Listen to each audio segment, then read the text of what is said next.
वक्त था जब अमेरिका और यूरोप के प्रोफेसर रोजगार के लिए पाकिस्तान का रुख करते थे।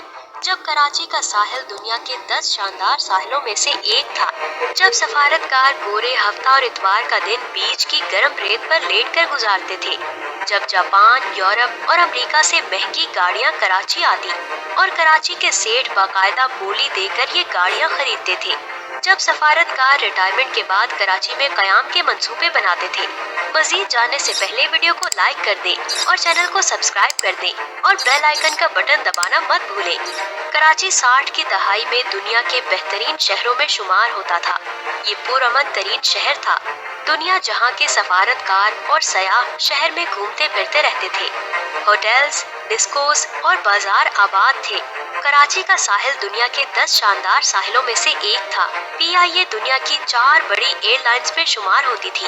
यूरोप, अमेरिका, मशरिक़ बईद, अरब ममालिक, सोवियत यूनियन, जापान और भारत जाने वाले तमाम जहाज कराची उतरते थे और मुसाफिर कराची के बाजारों में 1-2 घंटे गुजार कर अपनी मंजिल की तरफ रवाना हो जाते थे। शहर में डबल डेकर बसें चलती थी। हुकूमत ने अंडरग्राउंड ट्रेन के लिए शहर में खुदाई मुकम्मल करवा दी थी और यूं कराची एशिया का पहला शहर बनने वाला था जिसमें मेट्रो की सहूलत होती। कराची की रोशनियां रात को दिन में बदल देती थी। कराची के बीच भी लाजवाब थे। सफारतकार गोरे हफ्ता और इतवार का दिन बीच की गर्म रेत पर लेटकर गुजारते थे। दुनिया भर से बहरी जहाजों के जरिए हजारों मुसाफिर कराची आते थे। कराची खित्ते का जंक्शन भी था। यूरोप से लोग ट्रेन के जरिए इस्तांबुल आते थे, वहाँ से तेहरान, तेहरान से कोयटा और कोयटा से कराची आते थे। कराची में रुककर ट्रेन के जरिए इंडिया चले जाते थे और वहाँ से श्रीलंका, नेपाल और भूटान तक पहुँच जाते थे। कराची में दुनिया की जदीद तरीन मसनूआत मिलती थी। ये शहर बड़ी गाड़ियों की बहुत बड़ी मार्केट होता था। जापान, यूरोप और अमेरिका से महंगी गाड़ियाँ कराची आती थी और कराची के सेठ बाकायदा बोली देकर ये गाड़ियाँ खरीदते थे। यहाँ का रेलवे स्टेशन दुनिया के बेहतरीन स्टेशन में शुमार होता था। ट्रेनें जदीद, साफ सुथरी और आरामदेह थी और इनमें खाना भी साफ सुथरा और मयारी मिलता था। ज्यादातर सफारतकार रिटायरमेंट के बाद कराची में कयाम के मंसूबे बनाते थे और यहाँ प्रॉपर्टी खरीदने की कोशिश भी करते थे। शहर साफ सुथरा था, फिजा बहुत अच्छी थी। सर्दियों और गर्मियों में दर्जा हरारत मोतदिल रहता था। ब्यूरोक्रेसी पढ़ी लिखी, मुहिब्बे वतन और कोऑपरेटिव थी और हुकूमती ओहदेदार आला तालीम याफ्ता और कल्चर्ड थे। लोग बहुत ज्यादा मेहमान नवाज थे। शहर में किसी किस्म की टेंशन और खौफ नहीं था।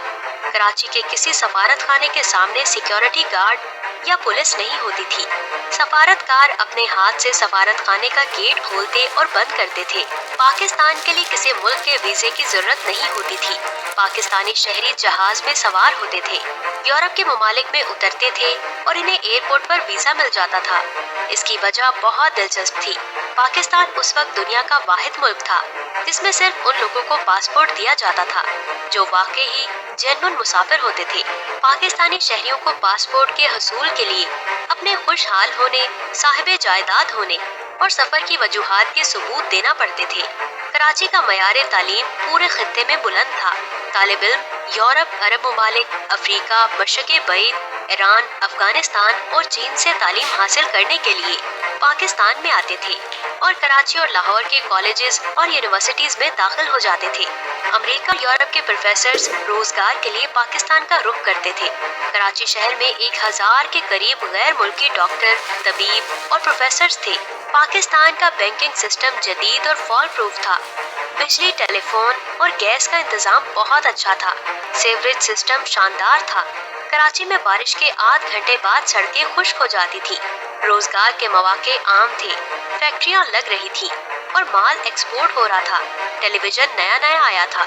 चुनाचे कराची की छतों पर ईंटों की लंबी कतारें दिखाई देती थी।